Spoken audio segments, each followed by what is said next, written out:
Hello there, welcome to episode 81 of Never Mind the Bullens. It's your bite-sized Everton podcast and vodcast. I'm Mike Peters. I promise you a shorter episode this week than we had last week. It was a bit of a double-length extravaganza, but then there was quite a lot to unpack from the Brighton game. And the consternation, the sort of the recrimination, the acrimony continues. In spite of winning at Hull in the third round of the Cup. We'll discuss the game in just a minute. But obviously a lot of stuff happening off the pitch. Firstly, Graeme Sharp being appointed to the board of directors. Quite a shrewd move, in my opinion, from a political standpoint. I think it might sort of quell some of the more rancorous elements of the fan base in terms of who've been screaming for sort of fan representation on the board. I think Graeme Sharp is a link to that. I don't think there's any chance of ever having a fan-elected representative on the board. I know there's certain fan groups that want that, but there's just simply not going to happen. How on earth could you manage to elect a fan that would be, that would be able to try and sort of corral the whole, gamut of opinions of Evertonians on a plethora of issues, and how you even begin to have any sort of a democratic process to elect somebody to the board. How long would they stand for all this? I think having Graeme Sharp on there is about the best that we're going to get in terms of understanding the fan base, understanding our upset about certain things, understanding our frustrations, understanding our wants and desires, although, the board should understand that anyway. There's enough people who've been around the club for long enough on the board who should be able to understand that. But if he helps to amplify those those feelings, then to me, absolutely it's a good thing, no question about it. Obviously, Nathan Patterson, that deal confirmed, which is terrific. The Luca Digne transfer out seems as if it's going to happen imminently to go to Aston Villa. Apparently, I hear from that he's going to be on a significant wodge of money, Theo Walcott money, in actual fact, down at Villa. I think it's a great shame that he's gone in the way that it's happened. I don't think he's played particularly well this season. I think any of us that has watched him can absolutely sort of attest to that. But if we can get 20 to 25 million, I've said before on this podcast, for a 29-year-old, 29-year-old, when we've just signed a 22-year-old for less than that, then it's good business. And if he's not what the manager wants, he's not, obviously there's a personality clash there, then, so be it. Unfortunately, it has to happen. It's the way of football. I think it's disappointing that he's gone. Or that he is going. By the time you listen to this, he may well have gone, and the deal may well have been confirmed at Aston Villa. But there you go. It's a shame. He's been an excellent player for us for the last 3 years, this season notwithstanding. But it's just unfortunately a reflection of the state of the club and the sort of what the manager expects from his players in terms of just to basically get on with it and shut up and don't say anything. Seems to be what we've heard about him at other clubs as well, and that seems to be being borne out again with this Luca Digne situation. So Luca Digne, leaves with our best wishes. And given that we're playing Villa, I apologise, my jumper is flaring quite spectacularly. If you're watching the vodcast, it's amazing. It's like I'm wearing I'm a raven in the 80s.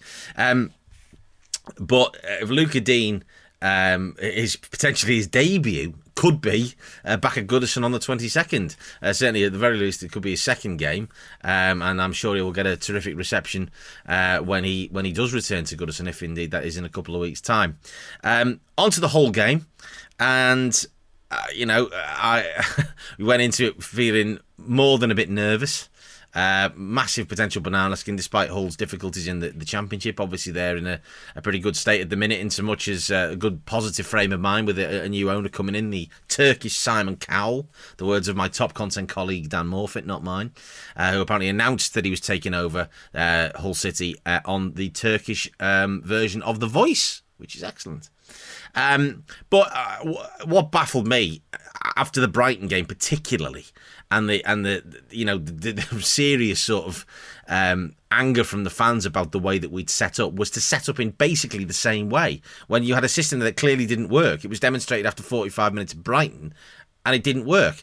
5 at the back, even though obviously Mykolenko played. Not really sure you can judge much from that, from his performance, although I wasn't terribly impressed with him sort of jumping for the goal, the first Hull goal, I should say, and managing to get lower than he was when he was stood up. Bizarre, as that ball came in. But that again, how many times now this season have we seen, goals like that conceded? It's just, I mean, you could see Rafa Benitez's frustration on the touchline with the way they're defending, but what are they doing on the training ground to stop that happening?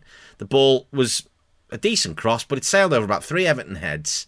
It wasn't like a cross that sort of dropped out of the sky on somebody's bonds, but it sort of managed to fly past everybody. So how can we not defend the front post?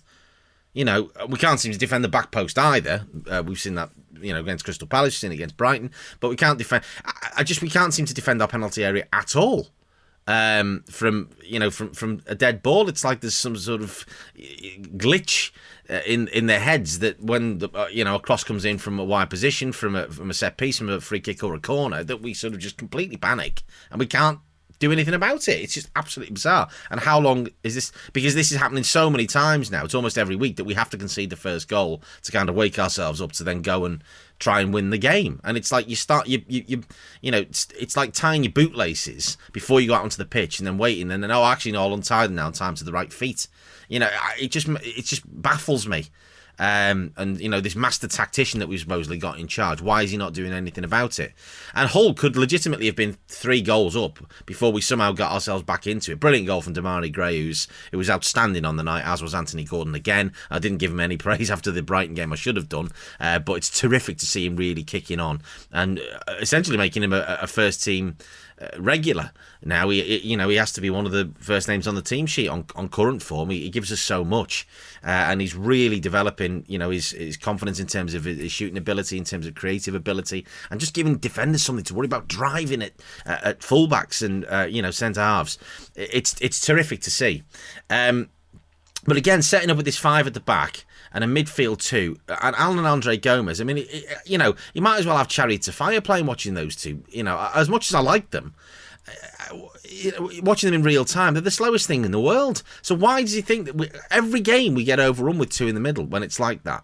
So why is he persisting with it? It absolutely baffles me.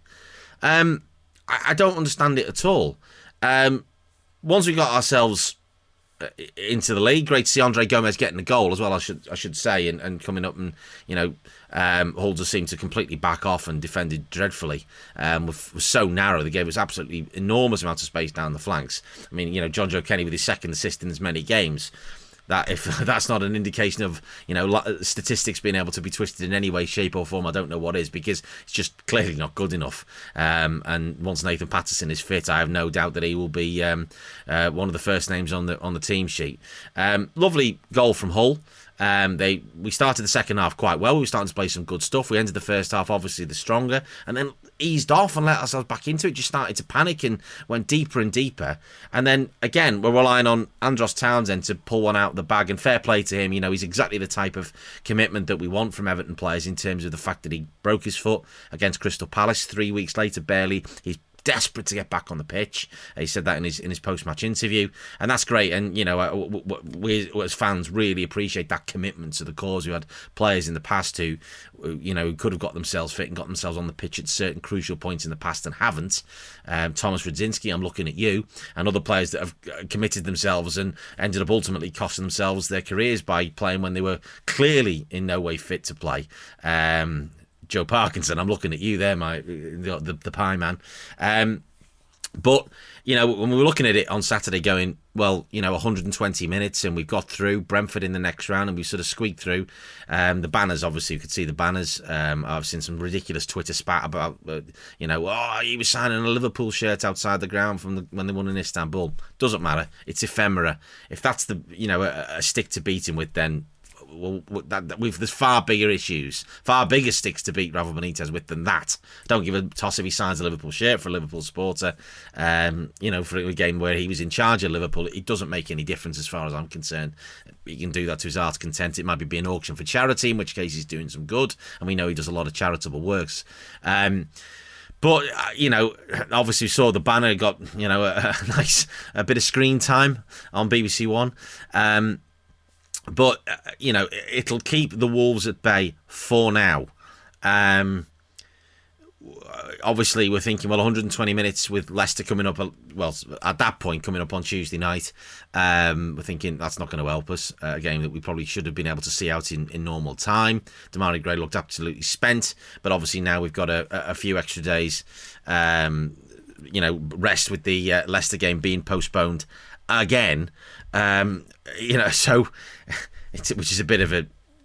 I don't quite... Obviously, the rule... People sort of going, well, why were they able to play in the League Cup and the FA Cup but not the league matches? The rules, I think, are different for FA Cup matches. I think you had to get a team out come what may. Derby had to do it last year where they basically had a bunch of kids playing because they had no players available.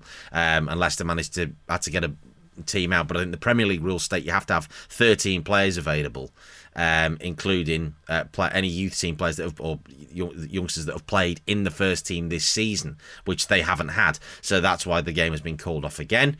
Allows us to get potentially another body or two in. Again, the Sean Longstaff,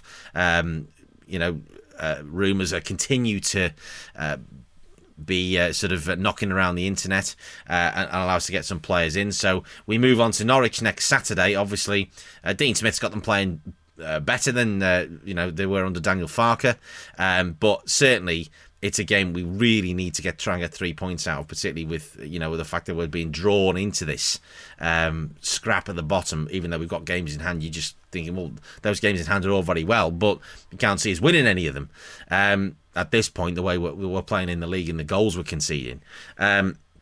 So, it is a little bit of a 6-pointer for us. I'd put as a small 6-pointer, not a screaming capitals kind of 6-pointer. But it's absolutely a game that we need to go and win, if at all possible. At the very least, get a point out of. Norwich, I think, are doomed to their fate. They're going to find it very, very difficult to stay. It's going to take an absolute miracle. As much as I think Dean Smith did an excellent job at Villa, he's going to find it hard. But we've got to try and dig something out of the bag, and potentially playing away from home, less pressure, less rancour from the home supporters, a less febrile atmosphere might actually help us. But then when we were away at Crystal Palace, the atmosphere from the away fans was pretty awful, particularly given the substitution. So, but then at Chelsea it was excellent. So it swings and roundabouts. But I know without question, given the amount of fans that travel to Hull on Saturday, that the supporters will always get behind the team, and they have to, because we need ourselves to be our 12th man at the minute to try and eke out some results and get us climbing the table and try and get this season back on track in some semblance that it can be. Obviously, there is the option of the FA Cup. The league season's out the window now, but trying to get ourselves into Europe via the FA Cup would be our best route. So Brentford at home, not the easiest draw, but I think Brentford have got bigger fish to fry in terms of staying in the Premier League. So we shall see what type of team they put out when that game takes place on that weekend of the 5th of February.